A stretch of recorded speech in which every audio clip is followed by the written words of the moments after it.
কি ভাবছিস যুবরাজ সূর্যের কানে কথাগুলো তুলবি, তাই তো? ভুলেও সেই ভুলটা করিস না, কারণ এসব কথা যদি তোর আর আমার বাইরে কেউ জানতে পারে তাহলে কিন্তু সব শেষ হয়ে যাবে। এই সূর্যনগরের মানুষকে তাদের প্রাণের বিনিময়ে তোর ভুলের মাসুল গুনতে হবে। তুই কি তাই করবি?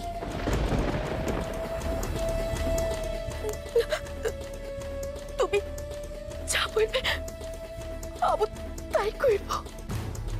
মনে থাকে যেন। শুধু বিয়ের সময়টু আমাকে ডাকিস লাই। ওসব ঘ্যান ঘ্যানানি আমি একদম পছন্দ করি না।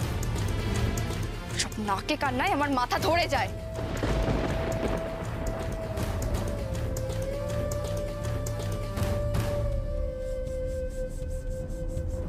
যা তো, এক কাজ কর, ছুটে গিয়ে তোর একটা শাড়ি নিয়ে আয়। শাড়ি? শাড়ি কি হবে? প্রশ্ন নয়, আমি তোকে আদেশ করব আর তুই সেটা পালন করবি, ব্যাস।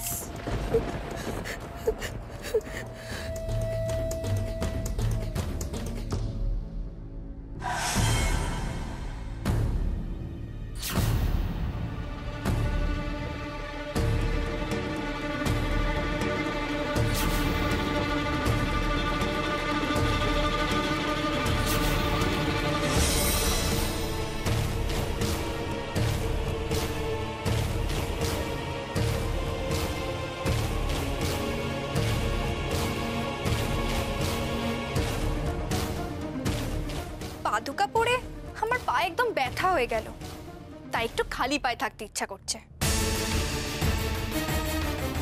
হাঁ করে দাঁড়িয়ে আছিস কেন? তোর শাড়িটা আমার পায়ের নিচে পেতে দে। আমি কি মাটিতে পা ফেলে হাঁটবো নাকি? পেতে দে।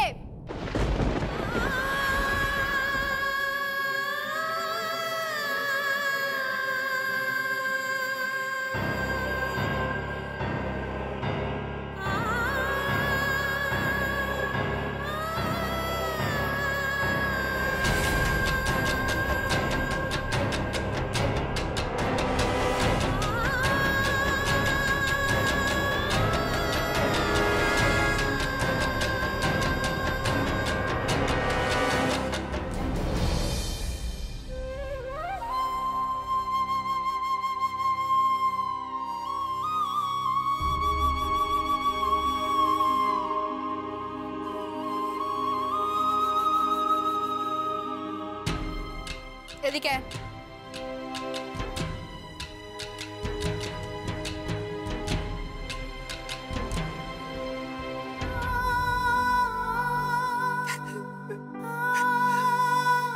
তুমি আমাকে আর তোমার সামনে সহ্য করতে পারছো না মলুয়া। তুমি যা চাইবে তাই হবে।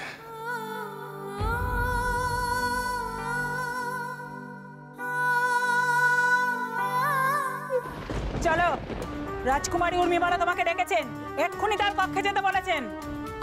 আমাকে সে তুমি তাকে গিয়ে জিজ্ঞেস করো। চলো চলো চলো তুমি চলো।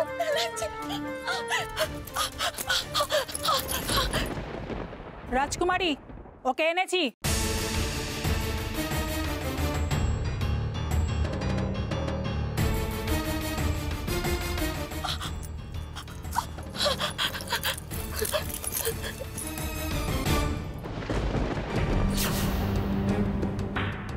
সখী, তোদের আরশিকে জিজ্ঞেস করতো কে বেশি সুন্দর, আমি নাই মলুয়া?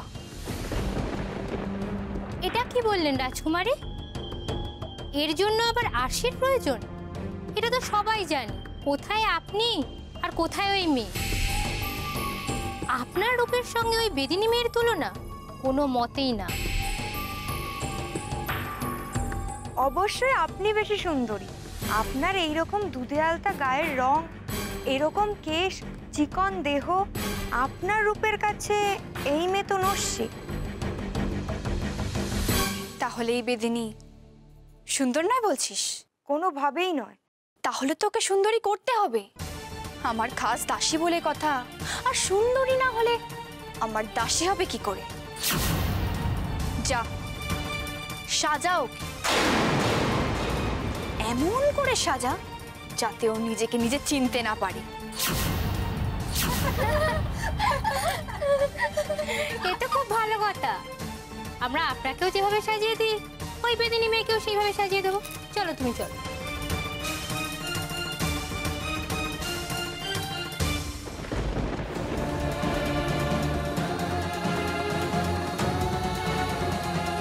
এই যে যেসব প্রসাধন সামগ্রী দেখছিস, এই সব আমি সমুদ্র ঘর থেকে নিয়ে এসেছি।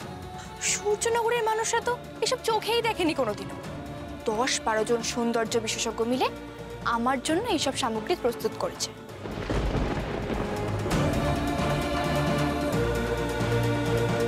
আর আমার সখীরা তোকে আজকে এইসব দিয়ে সাজাবে। কি হলো, তোর মুখে হাসি নেই কেন? হাস হাস বলছি।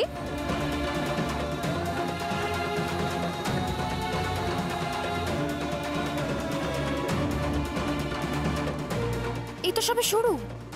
তোর আমি এমন অবস্থা করব মলুয়া যে তুই সত্যি হাসতে ভুলে যাবি। নে শুরু কর।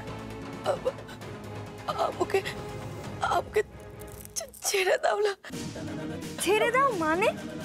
তোমার কত ভাগ্য জানো, এইসব জিনিসে অন্য সময় রাজকুমারী আমাদেরও হাত দিতে দেয় না, আর তুমি এসব দিয়ে সাজার সুযোগ পেয়েছো। চুপ করে বসো।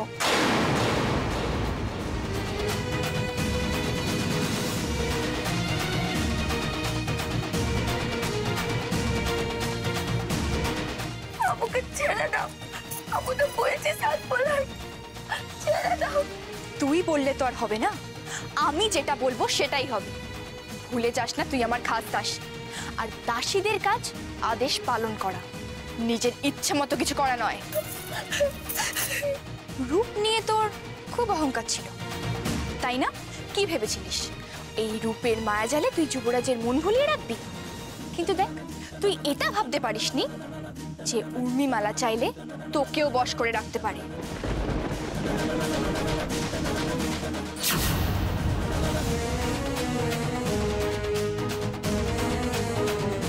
দেখ দেখ তোকে কেমন লাগছে। চোখ বন্ধ করে থাকিস না, চোখ খোল, দেখ তোকে কেমন লাগছে।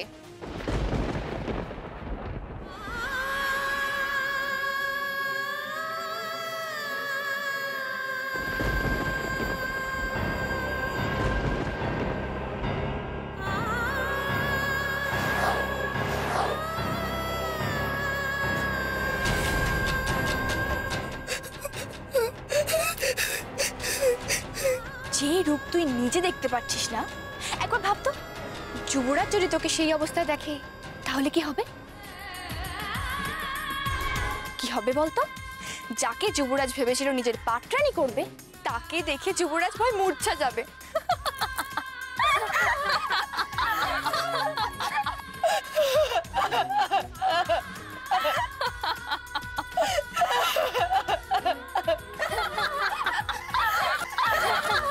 উর্মিমালা, উর্মিমালা,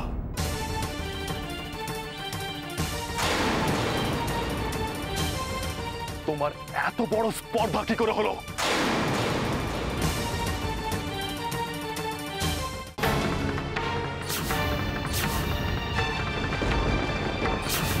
তুই ইচ্ছে করে আলতা ফেলে আমার বিয়ের পোশাক নষ্ট করলি।